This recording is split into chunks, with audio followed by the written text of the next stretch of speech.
अस्सलाम वालेकुम, क्या हाल चाल है सबके। उम्मीद है सब खैर खैरियत से होंगे, मज़े में होंगे। आज मैं आपके साथ शेयर कर रही हूँ, मैंने कुछ हैक्स ट्राई किए थे और वो बहुत अच्छा काम कर गए थे। एक तो वॉल क्लीनिंग का था और दूसरा मैंने इनकी जीन्स से बैग तैयार किया था। तो दोनों ही हैक्स बहुत अच्छा काम कर गए थे। सबसे पहले हैंड बैग मैंने कैसे बनाया, इनकी एक बिल्कुल न्यू जीन्स थी लेकिन वो ख़राब हो गई थी। तो फिर मैंने कहा क्यों ना ट्राई किया जाए, आम यूज़ के लिए कोई बैग बना लिया जाए इससे। यहाँ से थोड़ी सी ख़राब थी तो फिर मैंने इसको कट किया और बहुत ही इजी और मुझे इतना वो ये आसान सबसे ज़्यादा जो था ना मेथड, मुझे ये वाला लगा था।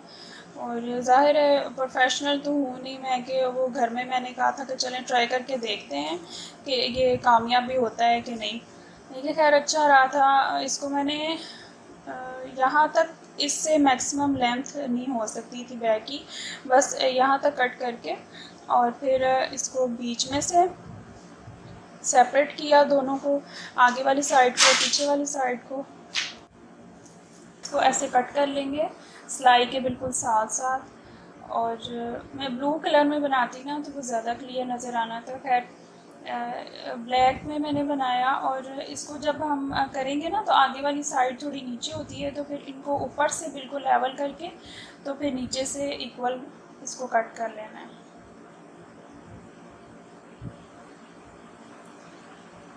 बस मुझे कभी कभी शौक़ चढ़ता है हैक्स ट्राई करने का, और कुछ हैक्स ऐसे होते हैं जो बहुत ही अच्छा काम कर जाते हैं।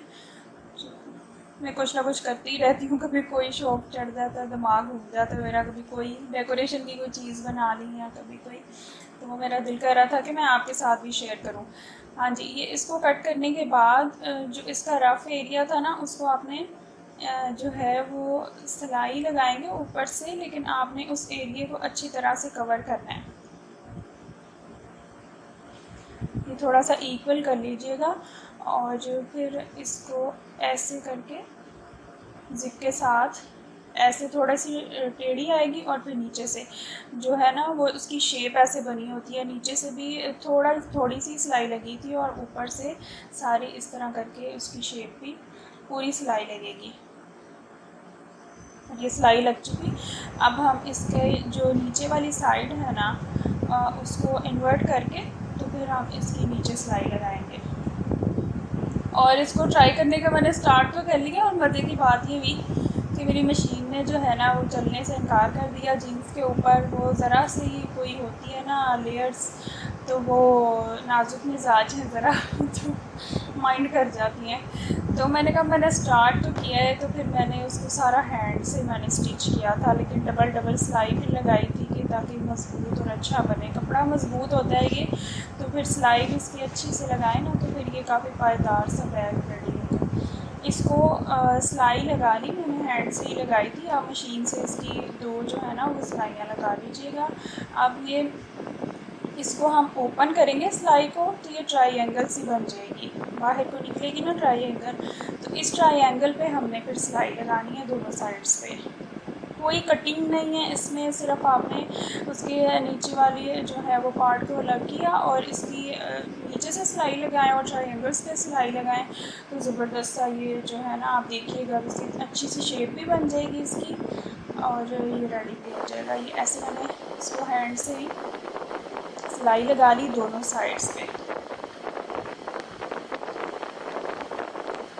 और ये बड़ा जो है ना बच्चों की भी और हस्बैंड की भी जो जीन्स जो होती है ना बिल्कुल न्यू ऐसे बेकार पड़ी होती हैं। ज़रा जो कॉटन जीन्स होती है ना वो जल्दी रफ़ हो जाती है, लेकिन वो कपड़ा इतना मज़बूत होता है आप उसको यूटिलाइज़ कर सकते हैं। आप उसके साथ वो जो होते हैं देगची वगैरह पकड़ने के लिए जो पैड्स बने होते हैं आप वो भी बना सकते हैं और बैग्स भी बन सकते हैं और भी बहुत सी चीज़ें आप ग्रोसरी वगैरह के लिए भी थैला सा तैयार कर सकते हैं। अब ये देखें इसकी शेप भी बन गई है बिल्कुल बैग की तरह की। अगर आपके पास कोई हार्ड कोई चीज़ है इसके अंदर जैसे बैग्स में रखी होती है वो आप पेपर सा हार्ड शीट कोई रख लें तो इसकी और अच्छी शेप रेडी हो जाएगी। अब इसके स्टेप्स के लिए ऊपर मैंने सिलाई वाली जो है ना एरिया उसको लेना है ताकि इसके जो स्टेप्स हैं वो मज़बूत बने, और चूँकि इसे स्ट्रेचेबल पैंट थी ना ये, तो वो फिर लटक भी जाते हैं जो स्टेप्स। तो ये सिलाई वाला एरिया जो है ना वो स्ट्रेच नहीं होता ज़्यादा। इसको लेके और फिर हम दोनों साइड से ये कट कर लेंगे, तो हमारा ये भी जो है ना वो यूटिलाइज़ हो जाएगा। ये अब अंदर की तरफ फोल्ड करके दोनों साइड्स को, और आपने इस पर भी सिलाई लगानी है, इसको भी मैंने हैंड से ही किया था वैसे। और जो फिर इसको हम अटैच कर देंगे, दो हम काटेंगे दोनों साइड्स की, और ये हमारी अटैच होके बहुत ही अच्छा लग रहा था और बड़ा मजबूत सा बैग रेडी हुआ था। और हरीम कह रही थी ये क्या कर दिया, कहती है क्या बनाया आपने, बाबा के फ्रेंड को क्या कर दिया। मुझे इतनी हंसी आई अंदर से और फिर उसको ले लेके कुछ पीछे गई थी। अच्छा, इसको फैंसी करने के लिए आप इसके ऊपर फ्लावर्स भी अटैच कर सकते हैं। रेडीमेड बाज़ार से फ्लावर्स मिलते हैं। अपना कोई रुमाल मैंने इसमें जो है था हेयर वाला, वो मैंने इसमें लगा दिया। कोई रिबन भी अटैच कर सकते हैं। इसके अलावा आप इसको टूल बैग भी बना सकते हैं, कोई भी टूल्स वगैरह हैंग करने के लिए। और अगर अभी तक आपने मेरा चैनल सब्सक्राइब नहीं किया तो काइंडली कर लें और बेल आइकॉन को भी दबा दें। अब हम चलते हैं जी, जो मैंने वॉल्स के ऊपर मार्कर्स के रिमूव किया था, वो भी बहुत ज़्यादा जो थी ना वो जो टेंशन हुई थी कि हरीम ने सारी वॉल पे बहुत ज़्यादा निशान लगा दिए थे। कि मैंने एक लेमन लिया और उसको मैंने 1 टीस्पून बेकिंग सोडे में डाल के, उसके बाद फिर 1 टीस्पून मैंने इसमें टूथपेस्ट ऐड की, और ये इतना अच्छा है काम कर गया था। वॉल के ऊपर निशान किसी तरीके से नहीं थे जा रहे, और मैंने बहुत ही स्क्रबर भी यूज़ किए, सर्फ भी यूज़ किया, लेकिन ये चूँकि वो था ना वॉल पेंट जो होता है वो था, तो उसके ऊपर से भी मार्कर के स्टेन्स नहीं जा रहे थे, और ये इससे बहुत जल्दी देखते ही देखते बहुत जल्दी ये रिमूव हो गए थे।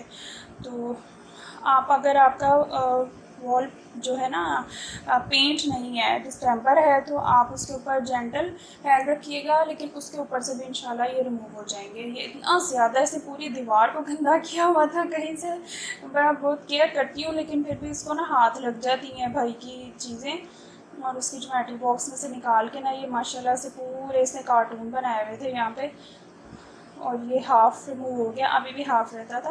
तो इसको फिर मैंने फ़ोम से, जो स्क्रबर की बैक साइड होती है ना, उससे फिर मैंने इसको क्लीन कर लिया था, बाद में रिमूव कर लिया था, और ये नीट एंड क्लीन बिल्कुल बहुत अच्छा साफ़ हो गया था, बहुत अच्छा लग रहा था। होप आप भी ट्राई करेंगे और मुझे ज़रूर बताइएगा। दुआओं में याद रखें। अल्लाह हाफ़िज़।